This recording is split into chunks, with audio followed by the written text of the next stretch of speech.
हिमाचल के 3 निर्दलीय विधायक होशियार सिंह, आशीष शर्मा और केएल ठाकुर के इस्तीफे स्वीकार न होने के मामले पर हाईकोर्ट दायर याचिका पर गुरुवार को सुनवाई हुई। इसमें दोनों पक्षों की तरफ से अपनी अपनी दलील दी गई। लगभग 3 घंटे तक बहस चली, जिसमें स्पीकर की तरफ से सुप्रीम कोर्ट के वरिष्ठ अधिवक्ता कपिल सिब्बल ने वीडियो कॉन्फ्रेंसिंग के माध्यम से पैरवी की। कोर्ट ने मामले को 30 अप्रैल पर सुनने का निर्णय लिया है, जिसमें स्पीकर की तरफ से बहस पूरी की जाएगी।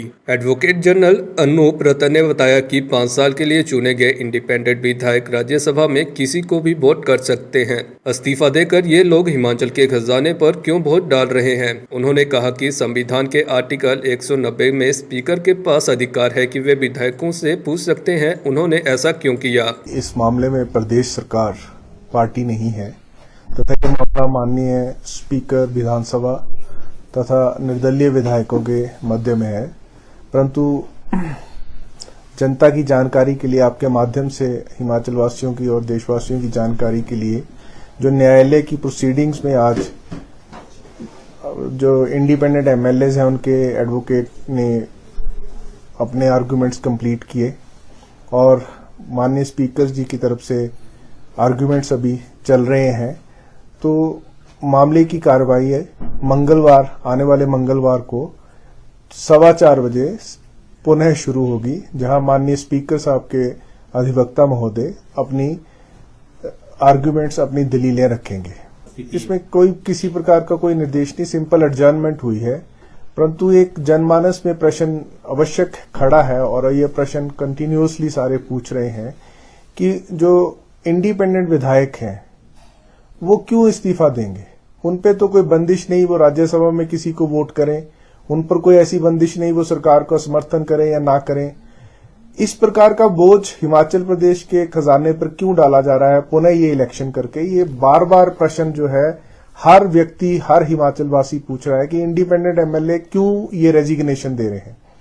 तो जो कानूनी व्यवस्था है उसमें स्पीकर साहब के पास आर्टिकल 190 में ये अधिकार है कि अगर उन्हें प्रथम दृष्टया भी ये लगता है कि रेजिग्नेशन वॉलंटरी नहीं है, उसमें बहुत शब्द बिल्कुल लिखा है नॉट वॉलंटरी, अगर वो वॉलंटरी नहीं है तो वो इंक्वायरी कर सकते हैं, उसमें पूछताछ कर सकते हैं।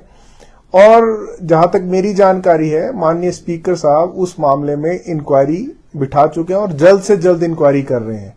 मुझे तो ये लगता था कि अगर ये मामला इस न्यायालय में नहीं आता, ये इंडिपेंडेंट विधायक न्यायालय में नहीं आते, तो क्या पता आज तक ये इंक्वायरी भी खत्म हो चुकी होती, या स्पीकर साहब जिस तरह से त्वरित उस कार्रवाई को कर रहे थे, जो उनके पास रिप्रेजेंटेशन आई, जो फैक्ट्स आए और उसके ऊपर उन्होंने तुरंत नोटिस दिया, नोटिस देकर एक डेट दी कि वो अपना जवाब दें। जवाब में उन्होंने कुछ नहीं लिखा, सिंपल एक डिनाइल किया कि नहीं, हम इन तथ्यों से इनकार करते हैं। तो वो सारे तथ्य, इंक्वायरी बहुत स्पीड पर चल रही थी, परंतु जब मामला उच्च न्यायालय में, जिसको हम कहते हैं कि अब पेंडिंग हो गया है, तो उसके पश्चात माननीय स्पीकर साहब का जो भी कार्रवाई करेंगे, जिस प्रकार से भी कार्रवाई करेंगे, वो उनको पूर्ण अधिकार है।